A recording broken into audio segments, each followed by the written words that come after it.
Hi hello ಎಲ್ಲರಿಗೂ ನಮಸ್ಕಾರ. ಇವತ್ತು ನಾನು ಚೌಳಿಕಾಯಿ ಪಲ್ಯನ ಮಾಡ್ತಾ ಇದ್ದೀನಿ. ಮಾಡೋದು ಕೂಡ ತುಂಬಾ ಈಜಿ ಆಗಿರುತ್ತೆ, ಹಾಗೆ ಟೇಸ್ಟ್ ಕೂಡ ಸೂಪರ್ ಆಗಿರುತ್ತೆ.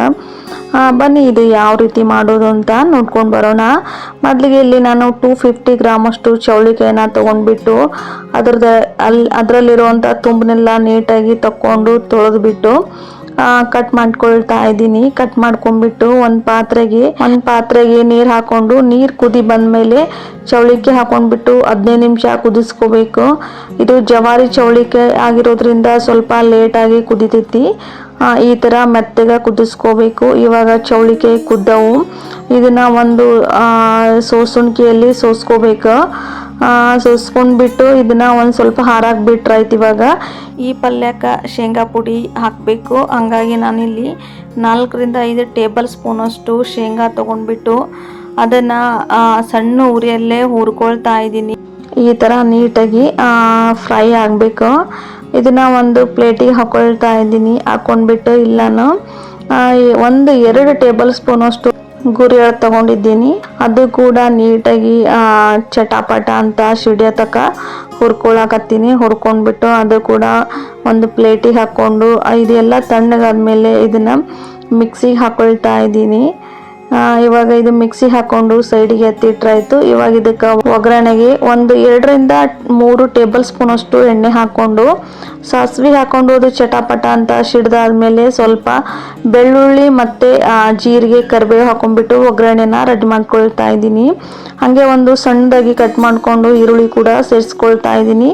ಅದು ಕೂಡ 2 ನಿಮಿಷ ಎಣ್ಣೆಯಲ್ಲೇ ಫ್ರೈ ಮಾಡ್ಕೊಳ್ತಾ ಇದ್ದೀನಿ, ಹಸಿ ಸ್ಮೆಲ್ಲೆಲ್ಲ ಹೋಗೋ ತನಕನೂ. 2 ನಿಮಿಷ ಫ್ರೈ ಆದಮೇಲೆ 1 ಟೊಮೆಟೊ ಹಾಕ್ಕೊಂಡು ಅದಕ್ಕೆ ಅರಿಶಿನ ಮತ್ತು ಉಪ್ಪು ಹಾಕ್ಕೊಂಡು ನೀಟಾಗಿ ಮಿಕ್ಸ್ ಮಾಡಿಕೊಂಡು 2 ನಿಮಿಷ ಮುಚ್ಚಿ ಆಮೇಲೆ ಟೊಮೆಟೊ ಎಲ್ಲ ನೀಟಾಗಿ ಮೆತ್ತಗಾದ್ಮೇಲೆ ಮುಚ್ಚಳ ತೆಗೆದುಬಿಟ್ಟು ಸ್ವಲ್ಪ ಖಾರ ಹಾಕ್ಕೊಂಡು ನೀಟಾಗಿ ಎಲ್ಲನೂ ಒಂದ್ಸತಿ ಮಿಕ್ಸ್ ಮಾಡ್ಕೊಳ್ತಾ ಇದ್ದೀನಿ. ಮಿಕ್ಸ್ ಮಾಡ್ಕೊಂಡ್ಬಿಟ್ಟು ಆವಾಗಲೇ ಏನು ಕುದಿಸ್ಕೊಂಡಿದ್ದೀವಲ್ಲ ನಾವು ಚೌಳಿಕಾಯಿನ ಅದು ಇದಕ್ಕೆ ಸೇರಿಸ್ಕೊಳಕತ್ತೀನಿ. ಸೇರಿಸ್ಕೊಂಡ್ಬಿಟ್ಟು ಆಮೇಲೆ ಪೌಡರ್ ಕೂಡ ಆವಾಗಲೇ ರೆಡಿ ಮಾಡಿ ಇಟ್ಕೊಂಡಿರುವಂಥ ಪೌಡರ್ ಕೂಡ ಸೇರಿಸ್ಕೊಳ್ತಾ ಇದ್ದೀನಿ. ಶೇಂಗಾ ಮತ್ತು ಗುರೆಳ್ ಪೌಡರ್ ಸೇರಿಸ್ಕೊಂಡು ನೀಟಾಗಿ ಎಲ್ಲನೂ ಒಂದ್ಸತಿ ಮಿಕ್ಸ್ ಮಾಡ್ಕೋಬೇಕು.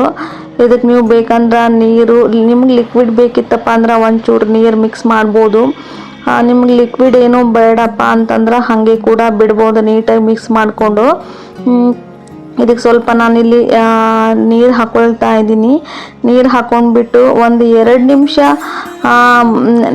ಸಣ್ಣ ಉರಿಯಲ್ಲೇ ಕುದಿಸ್ಕೊಂಡ್ರೆ ಸಾಕು. ಚೌಳಿಕಾಯಿ ಪಲ್ಯ ರೆಡಿ ಆಗುತ್ತೆ. ಇದು ರೊಟ್ಟಿ ಮತ್ತು ಚಪಾತಿಯಲ್ಲಿ ಸೂಪರ್ ಆಗಿರುತ್ತೆ. ನೀವು ಕೂಡ ಒಂದು ಸಾರಿ ಟ್ರೈ ಮಾಡಿ ನೋಡ್ರಿ. ನಾನಿಲ್ಲಿ ಜವಾರಿ ಚೌಳಿಕಾಯಿ ತೊಗೊಂಡಿನಿ. ನಿಮಗೆ ನನ್ನ ರೆಸಿಪಿಗಳೆಲ್ಲ ಇಷ್ಟ ಆಗ್ತಿದ್ರೆ ಪ್ಲೀಸ್ ನನ್ನ ಪೇಜ್ನ ಫಾಲೋ ಮಾಡಿ ನೋಡಿ.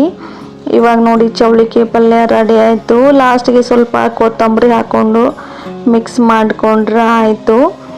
ಸೂಪರ್ ಆಗಿರುವಂಥ ಚೌಳಿಕಾಯಿ ಪಲ್ಯ ರೆಡಿ ಆಗುತ್ತೆ ನಮ್ಮ ಉತ್ತರ ಕರ್ನಾಟಕದಲ್ಲಿ. ಇದು ಕೂಡ ಒಂದು ಚೌಳಿಕಾಯಿ ಪಲ್ಯ ಫೇಮಸ್ ಅಂತಲೇ ಹೇಳ್ಬೋದು. ನಿಮಗೆಲ್ಲ ಇಷ್ಟ ಆಗಿದೆ ಅಂತ ಭಾವಿಸ್ತೀನಿ. ಮತ್ತು ನಾನು ನೆಕ್ಸ್ಟ್ ವಿಡಿಯೋ ಜೊತೆ ಒಳ್ಳೆ ರೆಸಿಪಿ ಜೊತೆ ಸಿಗ್ತೀನಿ. ಅಲ್ಲಿ ಮಟ್ಟ ಎಲ್ಲರಿಗೂ ನಮಸ್ಕಾರ.